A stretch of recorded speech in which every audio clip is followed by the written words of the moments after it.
The photo shows a man standing in a pool, slim, wearing a piece of pool equipment like a top hat.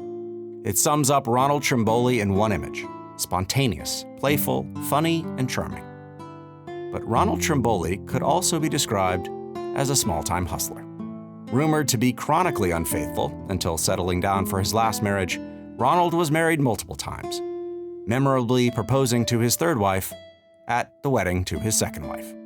Ronald Trimboli was in and out of work, sometimes because he literally chose to be in and out of work, showing up whenever he felt like it. Perennially short of money, it was not unusual or shocking for Ronald to use someone else's credit card without their knowledge. And if he asked to borrow money, it was commonly known his promise to repay was unlikely to be fulfilled. It speaks to his incredible charm and warmth that even with all of this, everyone who knew him seemed to love Ronald Trimboli. It was fun to be around him, and when he was in the kitchen, he was a force to be reckoned with. To say Ronald Trimboli was a complex character is putting it mildly.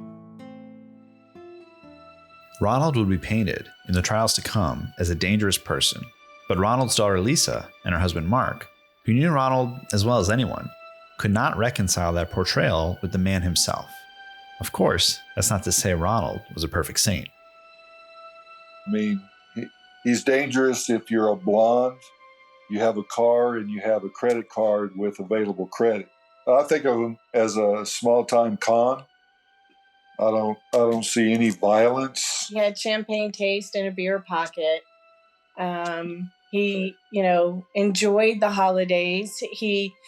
I would tell people, if you lived in his neighborhood, he was going to cook dinner or have a barbecue and invite the whole neighborhood. Well, he would spend the money. He'd use water bill money, electric bill money, whatever he needed to buy enough food for everybody to eat. Yeah, no, he wasn't a violent guy at all. I mean, got arrested for a DWI, got arrested for a check that he wrote for some tires for his car. And then it bounced. My grandmother said she paid it, but he wasn't violent. Yeah. He didn't have any violent tendencies. Ronald, it turned out, actually had an aversion to blood, according to Mark and Lisa. One thing that's always funny, she tells the story.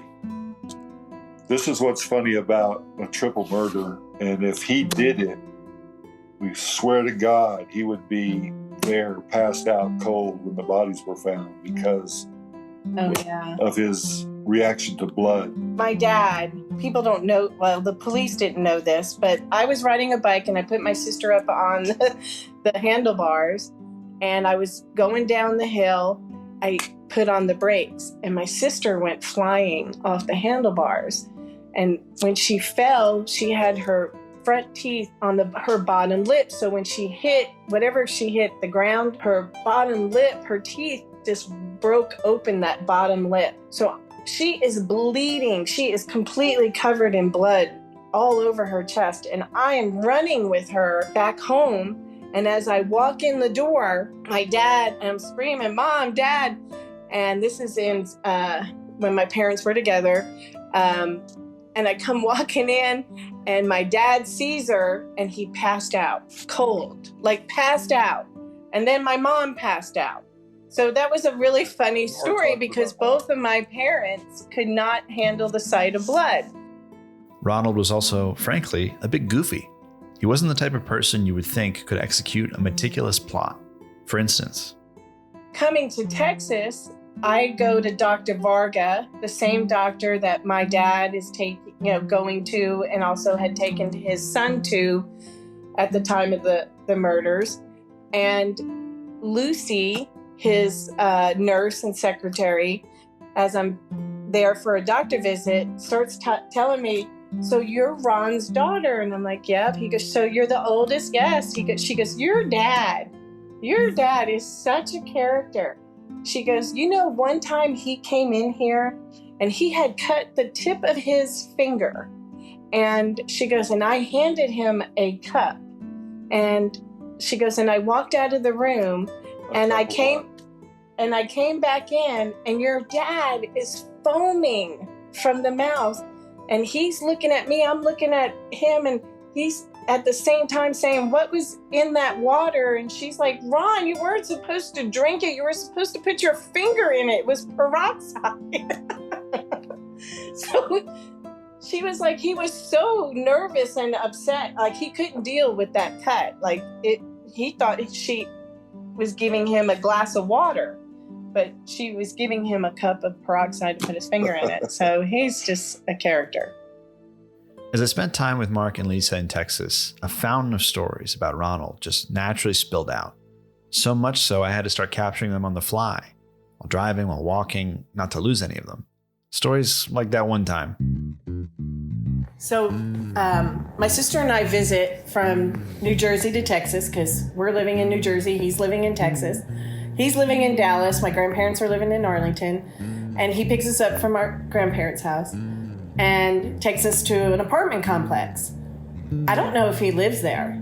I don't even remember ever going into an apartment. But we're swimming in the pool, okay? And I guess he's talking to the manager, okay, of maybe getting an apartment there, but probably not. And so he says, I'll be right back, right? And so he leaves my sister and I at the pool. And I would say, if I can't be exact, but I'm going to guess, it felt like at least a couple of hours, okay? So when he showed up, I was so mad at him. I pushed him in the pool. I mean, I just pushed him in the pool, and, you know, he threw up, and he laughed. He wasn't mad, and I'm like, really? Really, Dad? You left us to... He goes, her name was Tish. That's what I'm like, I don't care what her name was, you know? And then it was over with. I think at the time, my age, because we were my sister, I have to say I had to be 12 or 13. Yeah, my sister had to be, if I was 12, she was 8. If I was 13, she was 9. And it was just, he just did that crazy stuff. Or that one time. My grandmother specifically told him not to take us horseback riding because of my allergies. So what does he do? He was helping a friend, his ranch. So we went horseback riding. And my dad was a character on that one too. He's from New York. What does he know about horses, right? And not saying that he doesn't know about horses, but taking care of them and wrangling them. What does he know about that? So he was funny because he said, he goes, okay, you girls stay right here. I got to go get that horse. But you see that one over there? He doesn't like me. He goes, so he might chase me. Don't be scared, I said, okay. So he did. He got in there, and then all of a sudden I saw my dad hoofing it. This horse was coming, and my dad is laughing, and he turns around and he goes, "Ha, you didn't get me," And then he got the other horse, and he put us on it, and he took, held on to the horse and walked us, with the horse. And of course we're girls, we love it. This is so much fun. And then he goes, okay, Lisa, go in the trailer and take a shower so, Grandma doesn't get mad at me for taking you. Well, my asthma was very severe, so it didn't matter. It was already kicking in.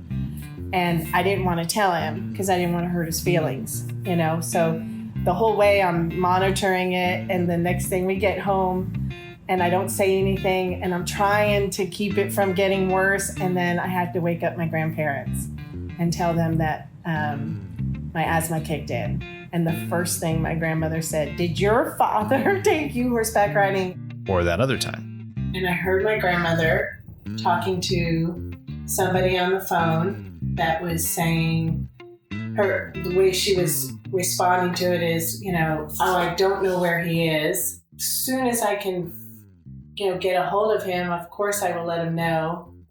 I appreciate, that you're not going to press charges.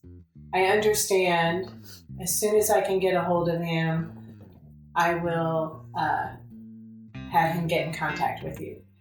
So when she hung up the phone, I kind of knew it was about my dad. And as she walked into the dining area, into the living room, I said, "Grandma, is that about Dad?" And she said, "Your father.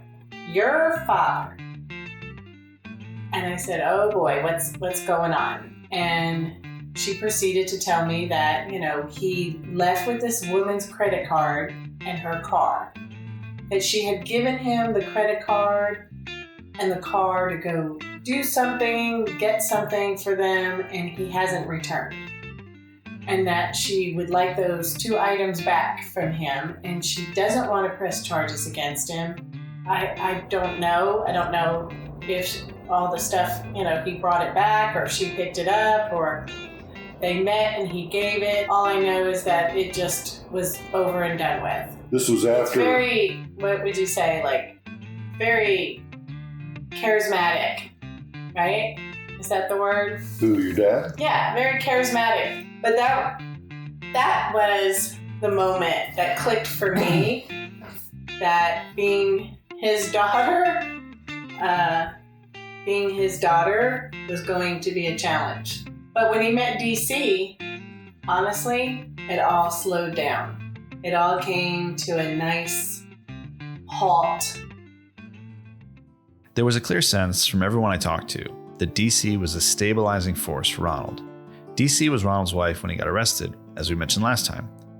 But their courtship, as remembered by Lisa, was characteristic of Ronald Trimboli's personality, because part of it happened while he was getting married to another woman, Ronald's previous wife.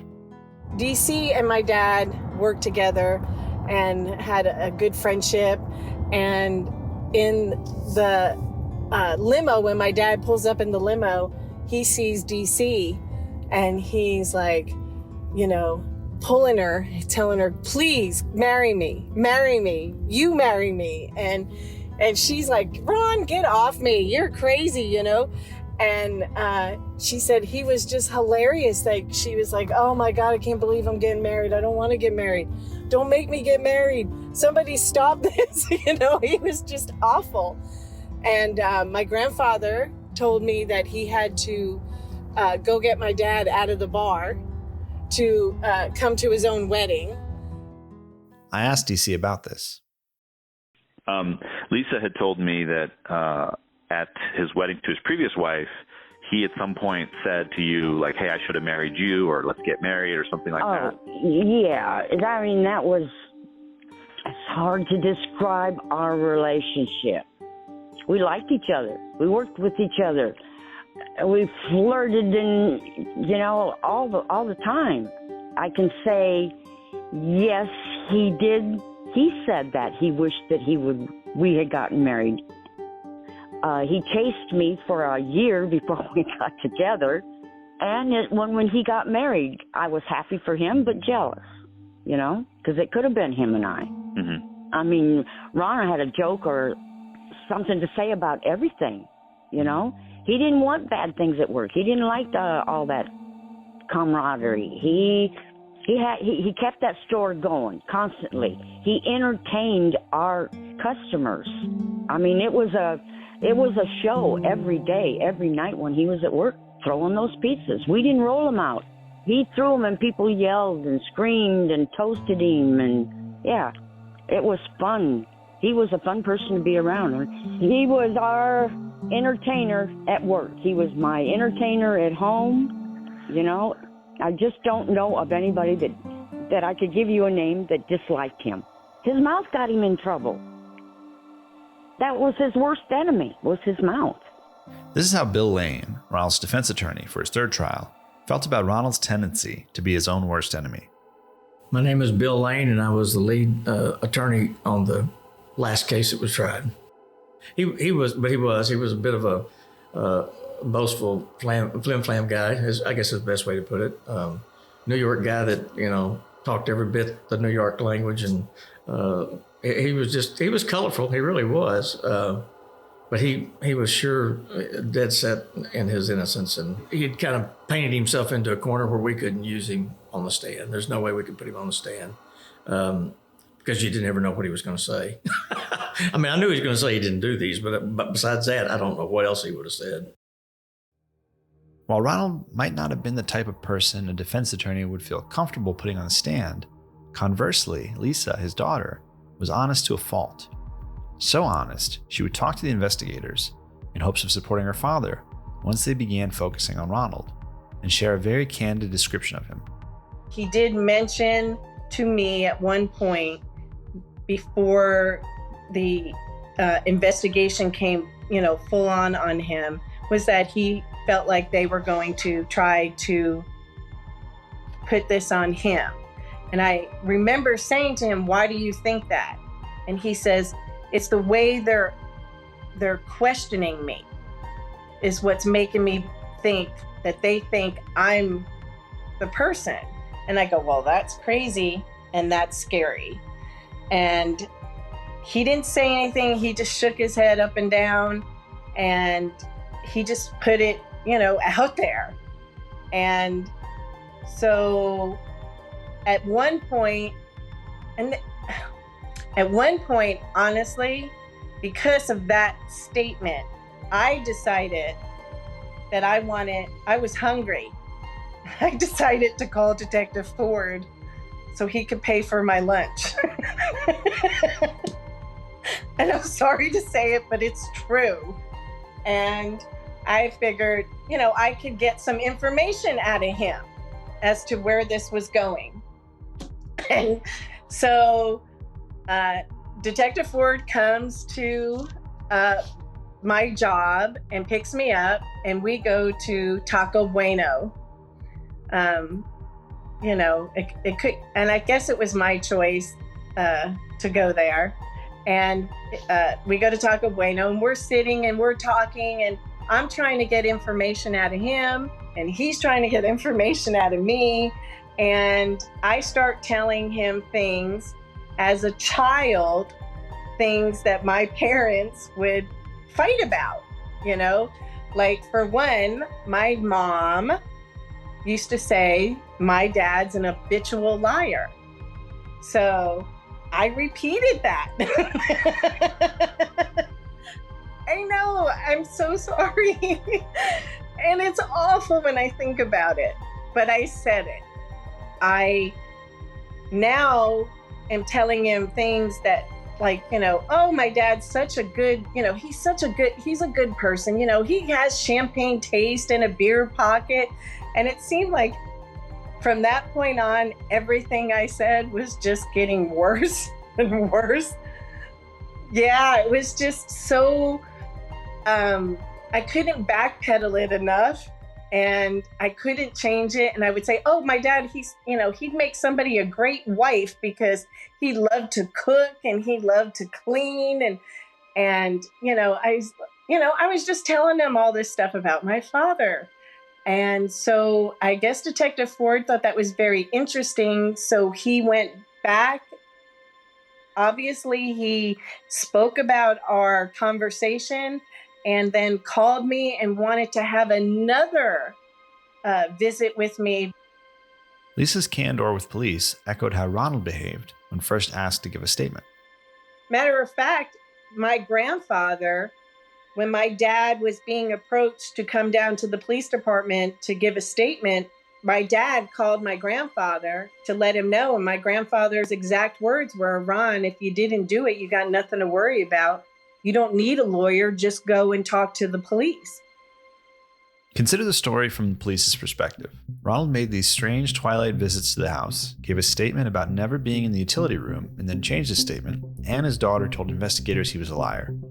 Not helping matters further, Ronald was known to police for a few slightly more serious situations. According to an article in Dallas Magazine, in 1983, a police report was filed about an incident in which Ronald's second wife was concerned for him, seeing blood on the window and door of her apartment. Also, according to Dallas Magazine, Ronald's marriage to his second wife was troubled. The responding officer reported finding Ronald. The blood was his. He had injured himself, breaking a window to get in, and was, according to the report, intoxicated and depressed, and had a knife. The officer and Ronald got into a physical altercation in which Ronald expressed, according to the responding officer, that he wanted to die and the officer was going to kill him. Ronald would ultimately only be charged with criminal trespassing. Also, according to Dallas Magazine, in another incident in 1984, Ronald was charged with burglary after being found inside a restaurant when an alarm went off. Ronald told the police the owner had given him the key and asked him to burn the restaurant down to collect on the insurance money. Lisa maintains Ronald was only asked to vandalize the restaurant, not burn it. Either way, obviously it didn't create a strong impression of Ronald to the police. But does either incident suggest the type of person capable of committing 3 brutal, methodical murders of teenagers? Regardless, in order to focus on Ronald as the primary suspect, investigators first had to clear another suspect, someone who had made a very concerning statement to his girlfriend at the time, according to her. We're going to refer to him as Eric, and her as Rebecca. Rebecca's claim was known to the police. Okay, at the time the crime took place, I was at home looking for my boyfriend, who was Eric, and not able to locate him that night. I assumed he was with Danielle. So I had called her all night long on the answering machine, telling her, I'm going to kill you, I'm going to kick you, whatever. Anyway, so the next morning I was woke up by the Arlington Police Department at my door. Of course, they had already found the bodies and came to me like, what? And I didn't know what had happened at that point. He has been with Danielle before we were together, but hindsight now that I know, he was actually seeing her at the same time. Eric did finally get in touch with me. I don't remember if it was before that night. I think it might have been before we went very late because we were up doing all that. That he told me, I said, where have you been? What have you been doing? Where, have you been with her? Blah, blah, blah, blah. He said, no, but I'm just going to tell you, you don't have to worry about that anymore. You don't have to worry about that anymore. I was like, what do you mean I don't have to worry about that anymore? Because he'd broken up with her and got married, I don't know, whatever. And so he was just real adamant about that.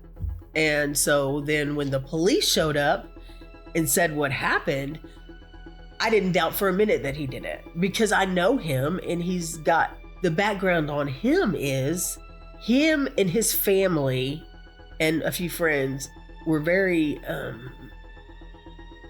don't know how to explain it, very rough. Their favorite game to play was to go out to the park and play war games, like in the trees, hunt each other down, and I don't know what else. So it didn't surprise me at all. But why would he say to me not to worry about it anymore? What does that mean?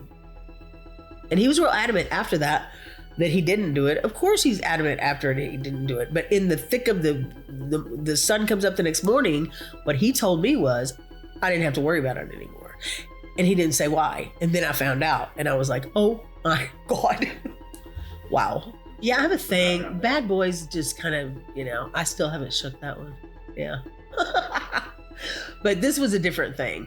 He was like, his nickname was Wolf. He was just pretty demented. And I think what happened was Eric got angry, went over there, found a boy there, and got jealous. He was an extremely jealous person. He's just weird how, it had to have been extreme jealousy and something happened in an accident, and then it escalated, and then that escalation, it had to become what it was. Because I just don't see Eric, as weird as he was, for him to go into a home and kill 3 people alone out of anger. I was on the first load up to my grandparents' house in Lorena, Texas, and from there I went to a girl's home. It scared the hell out of my mom, which I'm a mother now, and I think, oh my God, yeah. I did come back to testify. I want to say, while I was back to testify, I was with a friend at someone's apartment, I don't even remember where, and Eric showed up and kind of just tackled me in the closet, and he was like, do you really think I did that, dude? Because word had gotten out at that point that I was saying what I knew. And I said, yeah, absolutely, I do. And he just held me down, and he was like, it was real weird. Like his eyes would roll back in his head, and he was just real just, I don't know if he thought that was cool, or if that was really that way, or what, but I don't think I'm the only one that he told that to. And now that I've seen crime scene photos, and I've seen the lay of the land and whatever, I'm really leaning towards he couldn't do that on his own. And if he didn't do that on his own, then I know who helped him. Rebecca's referring to a friend of Eric's with a criminal record who would later die by suicide. Eric was ultimately dismissed as a suspect by police. I never understood that. They did not want me to testify. at all. So even when I was called to testify, the court was very short. I think they'd already decided. It just doesn't make sense. 2 and 2 is 4, and then 2 and 0 is, there's nothing there. Why would Trimboli want to kill these girls? And how the hell did he do it by himself? Do you think Renee just stood in the bathroom and waited on her turn? Not. Don't make no sense. This is Detective Ford's position on this suspect and why the police didn't look further into him. He had an alibi. He's babysitting his little brother. We confirmed that the best we could. He had an injury on his hand that we verified through a plastic surgeon that injury occurred like weeks before. There was just nothing that connected him to the crime scene at Miguel Lane. Sure, he was acquainted with the girls, but teenage girls, they were acquainted with lots of people from school and church and, just like normal teenagers. Remember though, Ronald Trimboli had an alibi too, in a statement from his wife. But in that situation, the police felt the alibi was not enough. And just like Ronald, Eric was already known to police. According to the Fort Worth Star-Telegram, police had previously questioned Eric about a double homicide in a nearby park. He had been arrested and jailed at one point for carrying a concealed knife, and there are police records of rumors that Eric had been overheard talking about cutting someone's throat. We also reviewed court documents showing Eric would later be charged with attempted murder in 1987 and sexual assault of 2 different minors, both in 1986. But he had not yet been charged with these crimes at the time of this case. We should also note, as reported in the Fort Worth Star-Telegram, these charges were ultimately dismissed. Eric only pled guilty to burglary of a vehicle. I'm not saying he was an angel. He just there was just no physical evidence or any circumstantial evidence to connect him to the Miguel Lane cases. But it turns out Eric was not the only alternative suspect with a demonstrable history of violence and a documented antagonistic relationship with at least one of the victims. There was someone else. Someone that victim John Bradley was afraid was going to murder him. Dennis Mason. We reviewed his criminal record, which includes charges of aggravated assault, aggravated use of a deadly weapon, and a murder charge in 1993. To give you a sense of Dennis Mason, here's a series of quotes from an Arlington Police Department offense report. This is a report about Dennis Mason stabbing someone in a trailer park. But in that report, one section notes, Detective Ford is familiar with Dennis Wayne Mason, having worked murder number 930049206, in which Dennis Mason stabbed Guy Bar Coley multiple times in the chest and the back with a knife after Coley and Mason argued about changing the radio station on the stereo.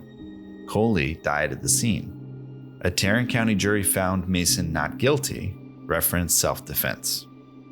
Regarding this different stabbing in question, where the victim survived, the man who reported it would later note that Dennis Mason's girlfriend called him and warned him if he caused Mason any trouble, Mason would, quote, come back and finish the job. Even back then, in the 1980s, Dennis was already a name brought up regarding another murder of a man named Jimmy McCourt. John Bradley had already been interviewed by a Midlothian detective at that time, Detective Lake, and had given Detective Lake a statement in which John Bradley had overheard some conversation, some hearsay conversation about several individuals, and this conversation indicated that perhaps one of the individuals or more than one of the individuals knew something about who killed Jimmy McCourt, the Midlothian victim. So Detective Lake contacted the Arlington Police Department and provided his information. And I think as well there were some associates of John Bradley that we talked to who gave us the same information. At any rate, we knew that was one particular lead we needed to investigate. According to the Fort Worth Star-Telegram, Dennis Mason called a friend of McCourt's the day of the murders and said, quote, John Bradley is dead, end quote. More than an hour before John Bradley's body was discovered, and 2 hours before Bradley was identified on the radio as a victim. Nonetheless, Dennis Mason was ultimately dropped as a suspect as well. I spent a great deal of time on that, and I contacted a number of those persons. And the bottom line is that there was no one that I could find, or Detective Blake could find, or any of the rest of us could find that had any specific information about who killed Jimmy McQuirk, or if that same person killed John Bradley. So there was never any evidence, there was never any circumstantial evidence or any physical evidence or any direct statements that would have led us to believe that the same person that killed Jimmy McQuirk killed John Bradley, or that would have led any of us to the conclusion that there was enough evidence to file charges on anyone for killing Jimmy McQuirk. And that's why there was never any arrest made on that. I mean, all the information was primarily just hearsay and double hearsay and dope talk, rabbit trails, as we like to call it. I mean, we'll follow the lead as far as it goes, but oftentimes we would be told by one person that, hey, so-and-so told me that so-and-so killed Jimmy. So we would go to that person say, well, I never said that. I just said that I wonder if so-and-so did it because the two of them had an argument one time. And so we would follow each and every one of these leads to its logical conclusion. We wouldn't just form an opinion somewhere down the line that it's not related and just stop. I mean, there again, we had all this manpower to work with, and so that's what we were going to do, is to properly use it. But at some point in time, if we followed up all of those leads, for example, on the Midlothian case, and they're all dead-ended, they're all just hearsay and double hearsay, and there's no relationship between that and the triple murder that we're investigating. Well, at some point in time, the decision needs to be made just to stop following in that direction, spend the manpower on something else. I also asked Hugh Atwell about the process of investigating and eliminating alternate suspects. We had multiple investigators that worked on this case 24/7 constantly until we got it to a point where we can file it. And then many hours after that, working with the DA's office, preparing the case for the grand jury and other things, and making sure that all the T's were crossed and that type of thing. So, no, sometimes that's hard to do, is to run down all these little fragments that may or may not have anything to do with the case. But you never know where they're going to lead unless you follow those leads. And a lot of it is just wearing out shoe leather.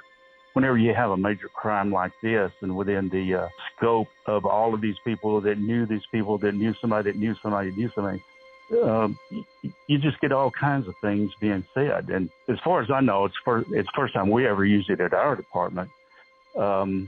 Computers were fairly new, and there used to be an old program called DBase. You may have a hard time even imagining that there really we didn't have spreadsheets back then, so you kind of created a spreadsheet. And I had one investigator, bless his heart, and he's really the one that got us on the Trimboli by doing nothing more. We entered every lead into a database, and we had several columns broken out on what that lead was, who it was, and what they said, and who they mentioned, and there would be another line item if there was a name mentioned. And so just used back then, of course, this is rudimentary, just by sorting all these different columns, then you can start looking and seeing, okay, here's some commonality. Here's something, this guy's name has come up 5 times. So with the hundreds and hundreds of leads that you start getting that are coming in from all different directions, from the officers on the street, everywhere, we were able to organize those and sort those using some of the most rudimentary computers skills that you could have on a computer that we had access, the kind of computer that we had access to, by just using today, a 7-year-old would look at the DBase program and say, that sure is backward, but that's all we had at the time. And Ron Trimboli's name, started stacking up. When you start sorting these names out and doing searches, that got us to start looking at him first anyway. But police felt strongly enough about Dennis Mason as an alternate suspect to try and get Dennis Mason's fingerprints. In trial transcripts from the first trial, Ronald Trimboli's attorney Carl Mallory discusses how Bradley had told the Midlothian Police Department that he was going to be murdered, and he had told at least 5 other people he would be murdered. Mallory notes that police set up an elaborate device to attempt to use subterfuge to get the prints of Mason, surrounded a bar out there, but they got there too late. And they were going to use a traffic stop to get Mason in, to get his palm prints and his fingerprints, but it was dropped, as Detective Ford said, and as Mallory echoes in trial transcripts. Now you might ask, wasn't the primary motive of this crime sexual, as Detective Ford theorized previously? Could it have been a drug feud instead? What would suggest that it could be? Well, when medical examiners performed the autopsy on John Bradley, they found a very high dose of cocaine in his system, enough to kill a non-chronic user. I lived a life of sex, drugs, and rock and roll, and I do mean just that. Christian people always came to me and tried to tell me that there was a better life. I called them liars because they couldn't prove to me that what they said was true. I guess because I would not listen. John Bradley wrote that. Why was it that this troubled young man came to be living with Joanne Lemieux and her 2 daughters? Could it have been just a coincidence that John Bradley was invited to stay with the family, and 2 days later, he and Renee and Danielle were murdered? And why were there so many frightening people connected in some way to 2 normal teenage girls? On the next episode, the police close their net around Ronald Trimboli, and the figurative trials of his chaotic life become literal trials in a court of law. That's next time. In the Blood is a production of Voyage Media. The series is produced by Nat Mundell, Robert Midas, Caitlin Brown, and Dan Benamore. Lead reported and written by Dan Benamore. Edited, sound designed, and mixed by John Higgins. Original music by Derlis Gonzalez. Hosted by Ben McKenzie. If you're enjoying the show, please leave us a 5-star review in Apple Podcasts or anywhere you're listening, and subscribe now for future episodes.